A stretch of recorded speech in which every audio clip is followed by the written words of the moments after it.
As I mentioned, it's Teen Suicide Week and Teen Suicide Prevention Week. But this is not just a problem affecting teens. It is predominantly among men from the research that I am doing. All right, men are successfully committing suicide, which means that they follow through. They actually die from it. Whereas young women, and parents are, well, attempting, but because of the brutal methods that men turn to, they are actually successful with it. Like I said, this is not an easy topic to talk about, but someone has to do it, okay? And today we're going to be just reviewing this news insert here.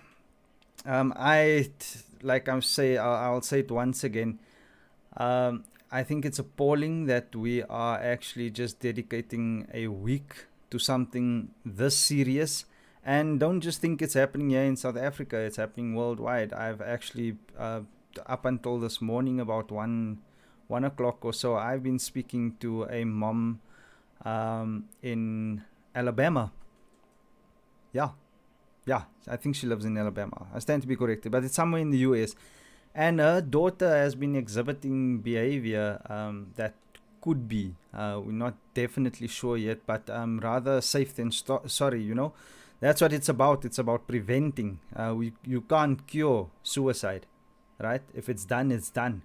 So before I go into the video, I actually just want to see what ENCA has done to reach people with this news, okay? The ENCA, if you don't know, is, if you're watching from overseas, this is a news broadcasting service here in South Africa. It's one of our top news broadcasters, and from what I've seen here, there's only 1,185 people who have viewed this since the 16th of February.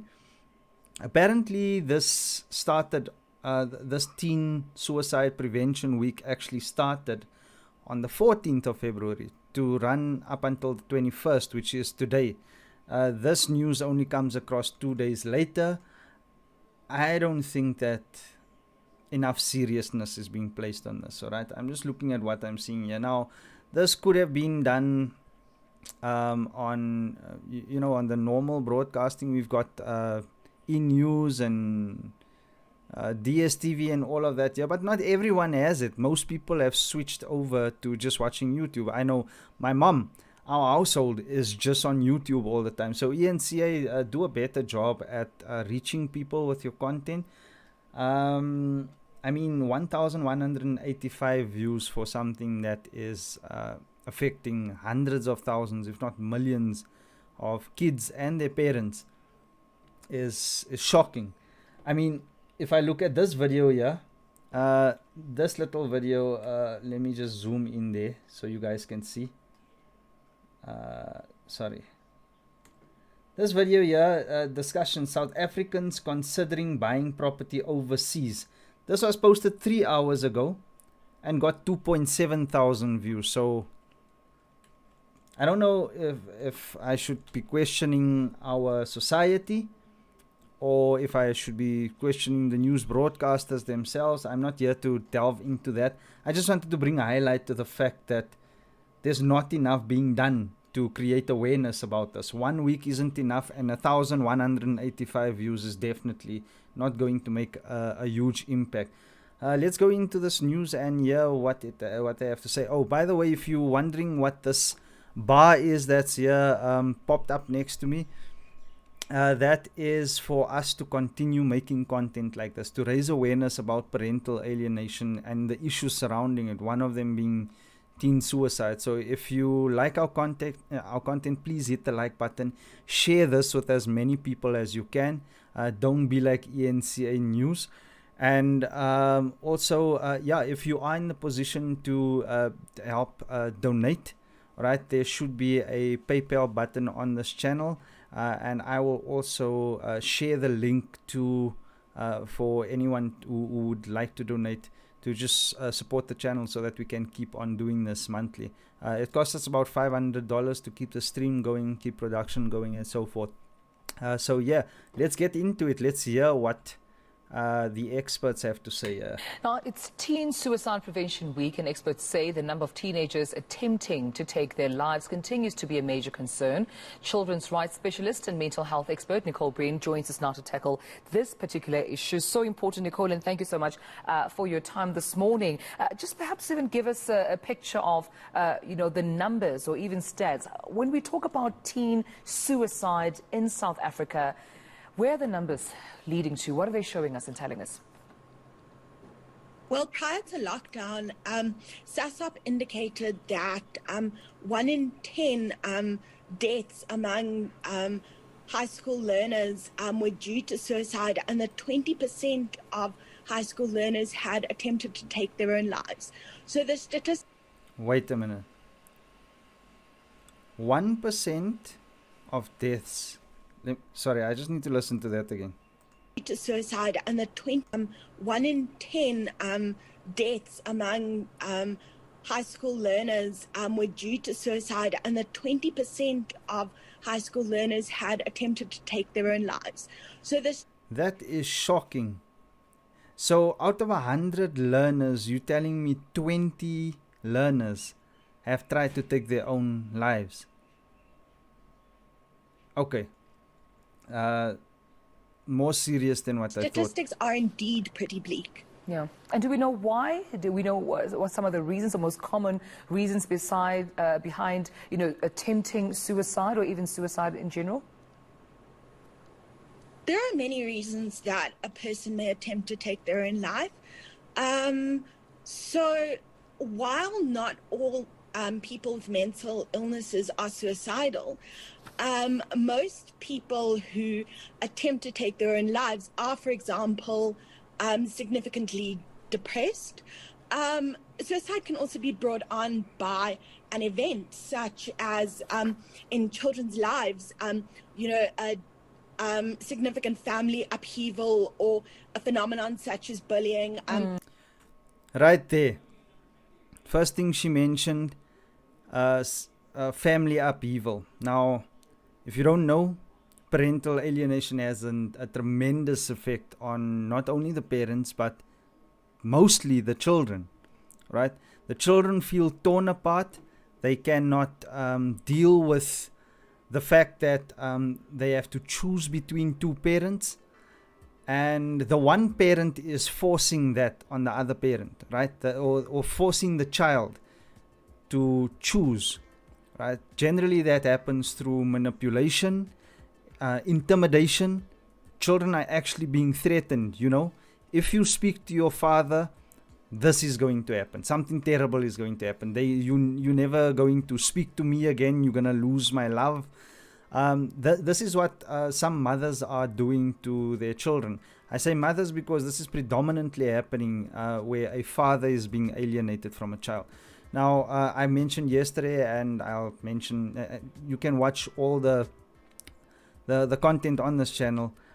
There's always a false allegation, right? And a lot of the times the children are being coerced and even forced. My daughter was forced to open up a false case against me at the police station, right?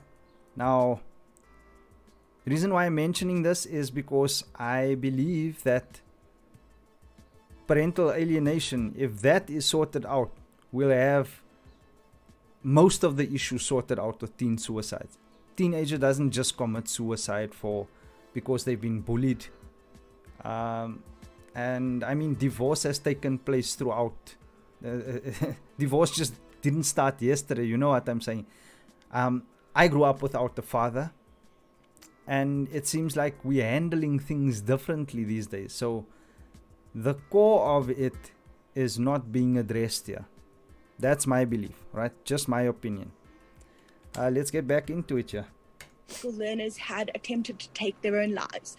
So the statistics are indeed pretty bleak. Yeah. And do we know why? Do we know what some of the reasons, the most common reasons behind, attempting suicide or even suicide in general? There are many reasons that a person may, not all people with mental illnesses are suicidal. Most people who attempt to take their own lives are, for example, significantly depressed. Suicide can also be brought on by an event such as in children's lives, a significant family upheaval or a phenomenon such as bullying. There have been instances of cyberbullying which has caused young people to take their own lives. So there are a variety of push factors influencing the decision of a young person to do so. Right. And I just wonder, while we have... So bullying and depression is what they're saying could be is the main factors. Okay, there's a variety of factors. She's only mentioned two really there. Now these children, as I mentioned, are being bullied at home by the alienating parent. This is again from the eyes of an alienated parent myself. These children are being bullied at home, being isolated. My child cannot speak to me at all for no good reason. She's been, like, I'm talking about all contact has been cut off. By the way, I've got a court order in place which I am going to enforce. But I've been given the runaround here in South Africa. So even if I try to be there for my daughter, even if I try to help her like I've always done, any problem she's ever had, she always was open with me, right? And I've seen her withdraw over the past couple of months, especially with this whole COVID thing. My ex used COVID to keep my child away from me. Now, if you watched yesterday's review that I done, it was on another news piece.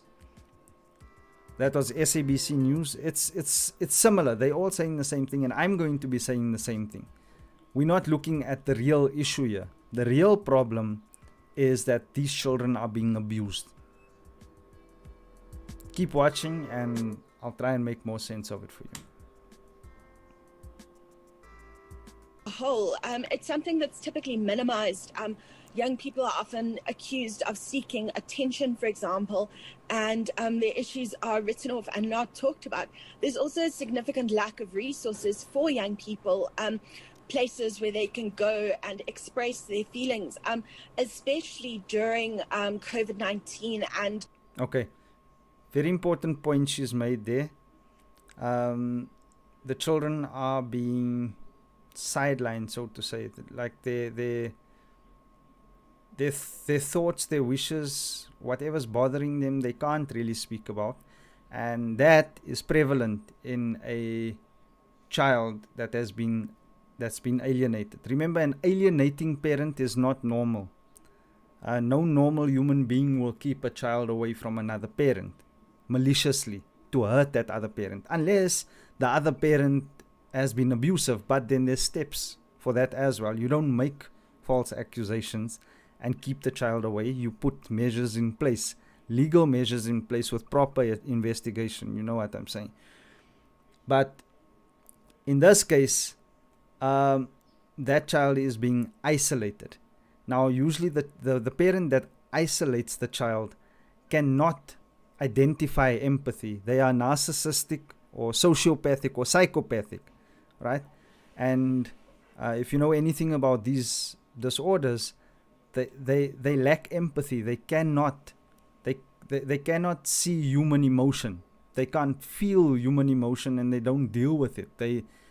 All that matters to them is what makes them tick, right? What makes them happy. And usually the misery of others is what makes them happy, right?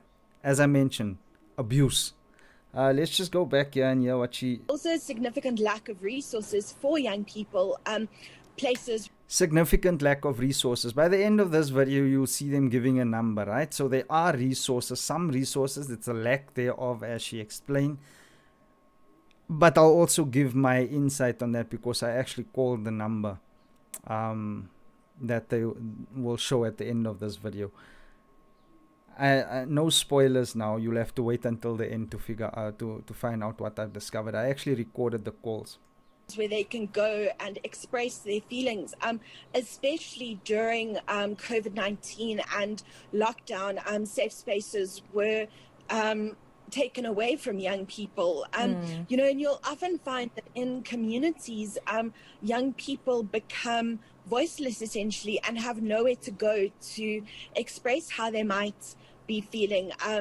And as I say, in lockdown, you know, with things like school closures and social distancing, peer-to-peer support diminished, and also mental health care services were not able to provide the services they ordinarily would be able to provide. Yeah, and because we're trying to assist, I suppose, you know, caregivers, parents, guardians, school teachers, you know, community members around detecting any signs from, you know, teenagers who might be suicidal.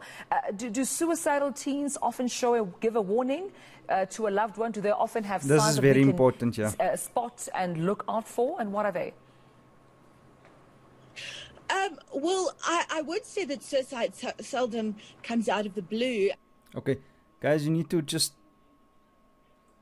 like listen very carefully to the signs, because you might be among teens or even adults who are exhibiting these signs, okay, and you could save a life. And there are definitely precursors to it. A young person might be withdrawn, might be, you know, not wanting to participate in family activities, might be shying away from activities in which they used to take pleasure, might be engaging in behavior that is indicative of, you know, disinterest in things like school and, you know, and I think that what is important is to create open and loving relationships with children, between parents and caregivers and the young people, and to ensure that... Okay, that point there that she's making, great point.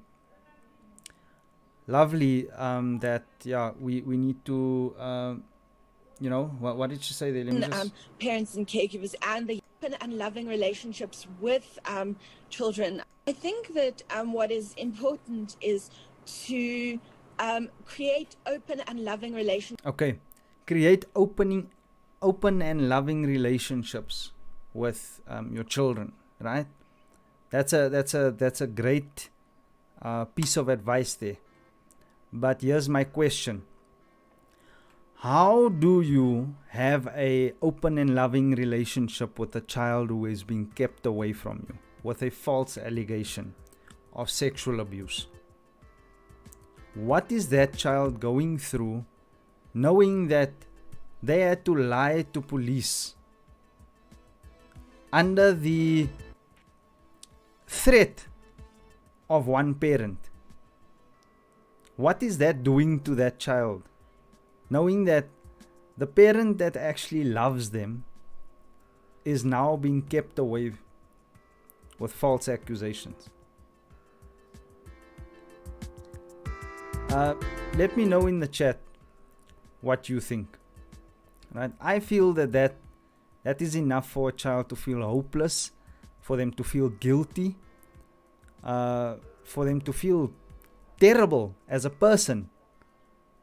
For any adult to force a child to lie so that they can just get what they want, whatever it is they want. Normally these alienating parents don't even know why they are doing it. All they know is they want to destroy the other parent. So let me know in the chat what you think so far, or what you feel. Do you agree with me? Do you disagree? That parental alienation could probably be one of the biggest reasons, if not the biggest reasons, for teens committing suicide.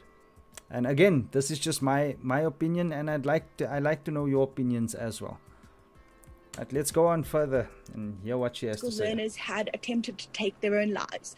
So the statistics are indeed pretty bleak. Yeah. And do we know why? Sorry. Well, mental health in general remains children regard definitely precursors to it. Um,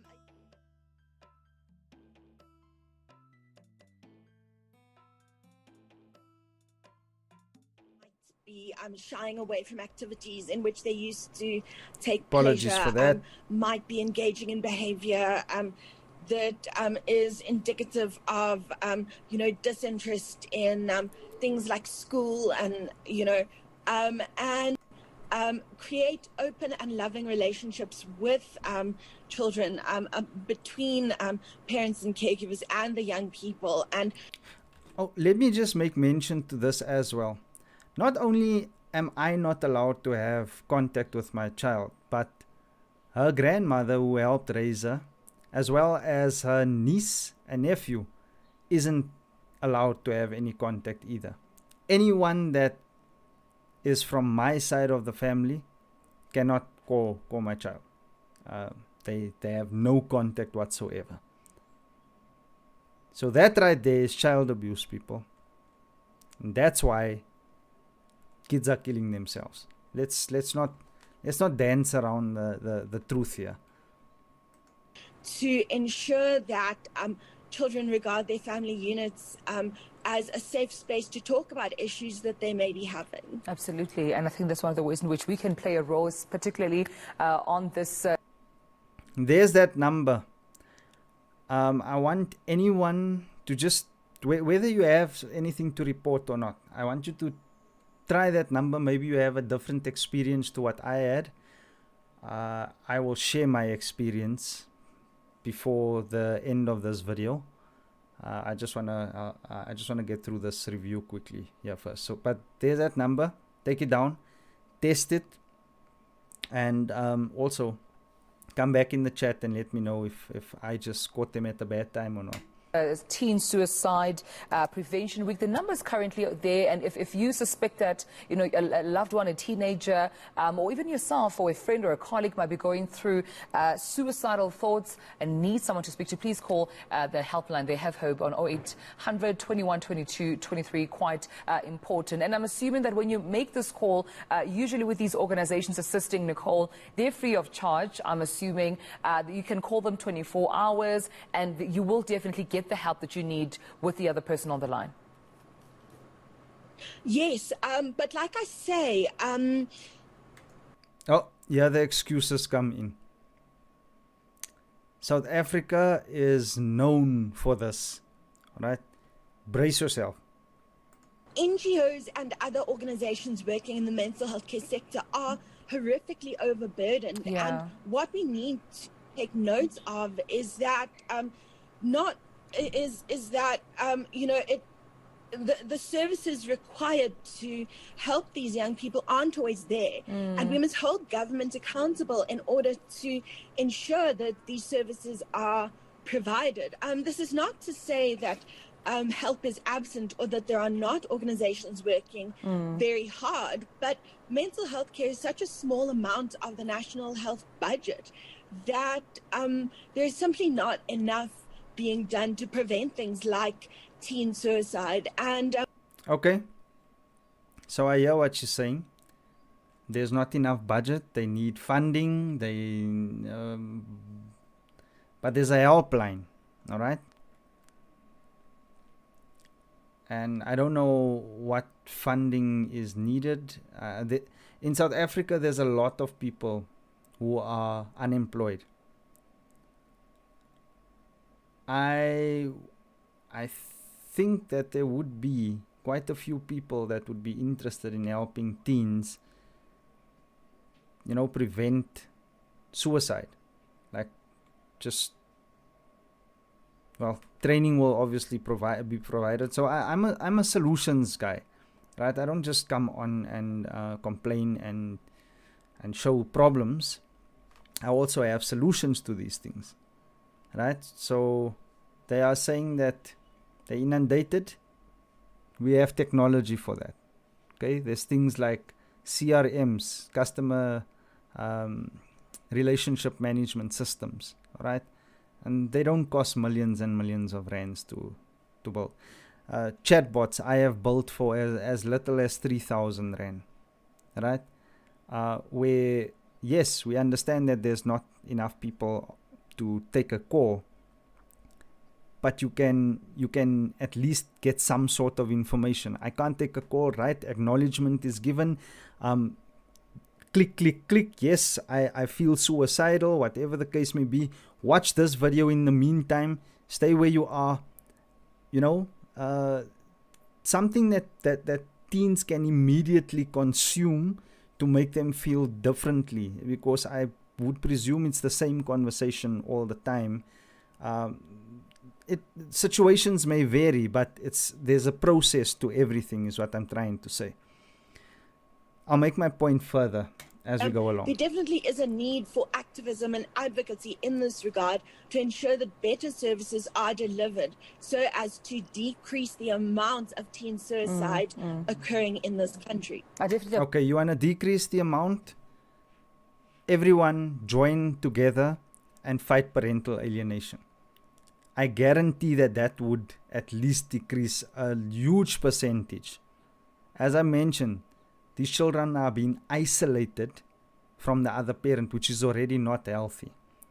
You have some parents, like my daughter, who has been kept at home to look after my ex-wife's other children while she works.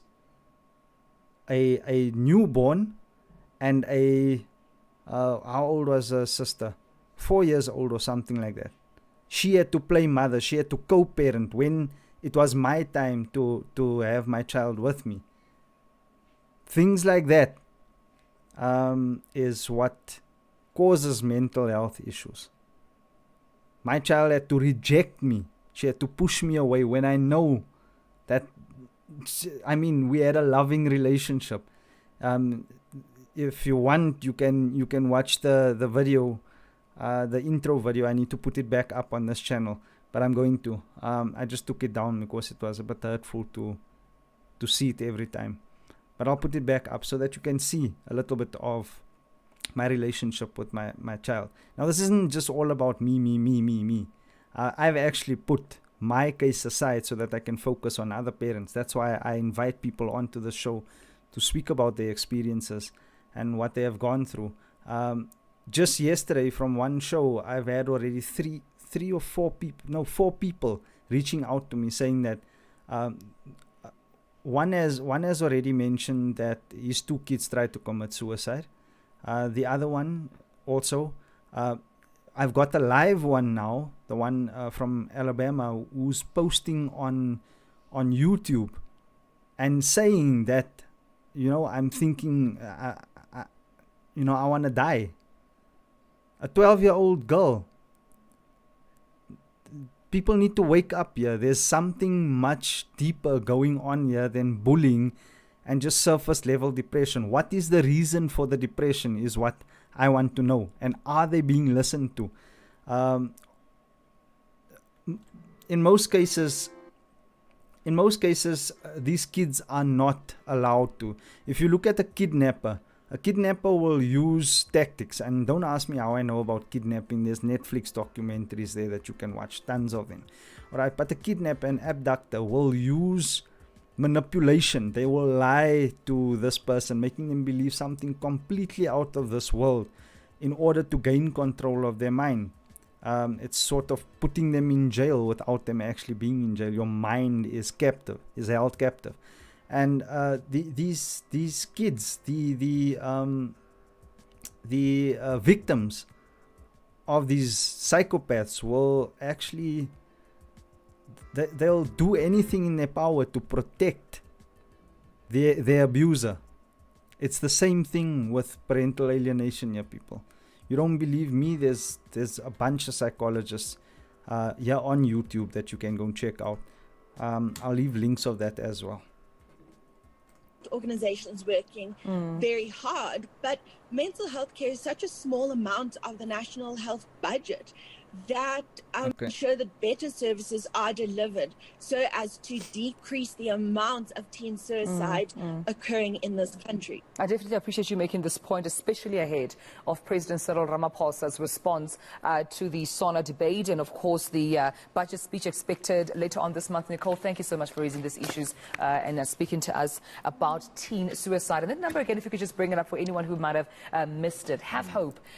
You can definitely call that number 0800 21 22 23. But again, Gareth, the important point Nicole is mentioning that there's so many organizations, but they're overwhelmed, especially even now during this pandemic. They do need resources. They do need resources. You know, that's such a common excuse used here in South Africa. We are overwhelmed. Okay, saying that you are overwhelmed and you're doing nothing to fix that overwhelm. And I'm gonna show you in a moment why I get so frustrated with this. Courts are overwhelmed. So what they do is the cases just pile up, right? There's no solutions. We talk about the problem all the time. We are overwhelmed. You know, our court system here in South Africa still works on paper. Yeah, still files and files. There's no, well, as far as I know, I haven't seen anyone put anything in a computer, logging cases and scanning documents so that, and these days your fucking phone, man, this thing, yeah, you can scan documents here and upload them. What I'm saying is that long queues, our people are still standing in long queues here in South Africa in order to submit a file, right? I've got a solution to all of these things. Everything can be emailed, everything can be uploaded from phones, and I'm not saying that everyone has these resources, okay? Because I know that's the next excuse that people start using. The next excuse is that yeah, but not everyone has Wi-Fi, not everyone has access to this. So let those be the people that actually go and stand in the queues there. The people like me, I have to drive all the way to, and I don't have a car, so I have to pay someone to take me all the way like 20 kilometers, right? Not very far, but every time it costs me 300-400 rand to go and file something. And then the clerk gives you attitude there as well. They make you wait for no good reason while they're playing with babies and stuff. This happened to me. I'll show that review as well. So when I hear these, I call it excuses, right? When I hear these excuses about being overwhelmed and all of that, people in South Africa, mostly government workers, are lazy as fuck, right? Yes, I said it. They are lazy. The service is terrible. I would say 1 to 2 out of 10 government workers actually do their job with pride. Actually try to help people. Now, I know you guys are waiting for the review on the call. I'm gonna play that phone calls that I had now with this number. You're gonna be quite surprised, as I would. Don't worry, it's not a long call, very short. But continuing to say that we are overwhelmed, there is just too many of these cases and all of that, then I'm sorry, you shouldn't be in that position.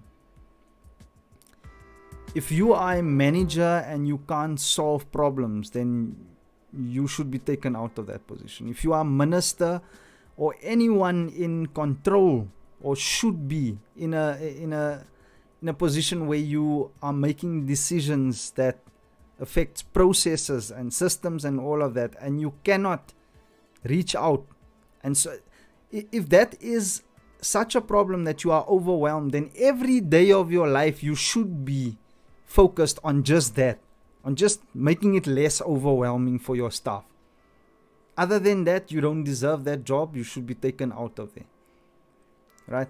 Now, as I mentioned, I work on systems. I would never be able to do what I do if I didn't rely on automation in the background, right? And if you want to know more about automation, just let me know in the live chat. I'd love to help government out with some things. I've seen so many things. Let me know in the chat as well if you'd like me to make specific videos of a problem that I see with regards to, let's say, family courts, and how I think I could make it better with a system, and even demo that system just to make it more real for everyone, especially this government that we've got here in South Africa, who are more problem orientated instead of solution driven. They create problems, not solutions. Anyways, back to this review quickly. Sorry, I just had a bit of a rant there, people. But they're overwhelmed, especially even now during this pandemic. They do need resources. They do need resources as well. And I think the thing with depression, I must be honest, I've never experienced it personally, but friends and family have, is you feel hopeless. Right. That's the overwhelming Right. thing. I get the feeling. It's the overwhelming emotion, but you can simply pick up a telephone, that number 0800 21 Simply 22, pick up a telephone. 23, I'm going to especially show you with what. COVID, Right. with teenagers, matric results just having come out as well. There it is one more time. Thank you, team. So important we emphasize that. 0800 21 22 23. It's even toll free. So if you don't have airtime or whatever the story is, you can still get the help that you need. Such an important interview. Thank you, Very. Nicole, for your... Okay, can you really? Okay, you guys heard what they said there, right? Now, for my research, my review, are you guys ready to see and listen to what I have discovered? Okay, I tell you what, just give me a short break here. I'm just trying to pull up that recordings. Don't go away. I am going to show you in a moment what I have discovered. In fact, let me just share my screen here quickly and show you the calls that I've made right after I watched that that video there, that news insert, right? So this is one of the calls that I made. Okay, that's the second number I dialed, as you can see here, right? 0800 21 22 23. I phoned at 2:59. I also called at 2:55. Now I put myself in a position as a teen who either knows another teen who wants to commit suicide, or I myself am feeling that way, right? So I was going to, well, hopefully get through to someone and then give a scenario and see how they deal with it, right? So that was the two calls there, and this was the third call, right? So within a half an hour I phoned 3 times. Okay, I'm gonna play that recordings for you guys after the break. Just stick around.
Okay, are you guys ready? Right, this was my first call. As I mentioned, 2:55 there, right? I called, right? That's the time. This is what I discovered. Nothing. Absolutely nothing. Okay, second attempt at calling the South African Depression and Anxiety Group. Okay, the first time I got the same that I'm going to show you now, so I'm not going to show you guys that now. But this was the second attempt. I tried calling, didn't get through.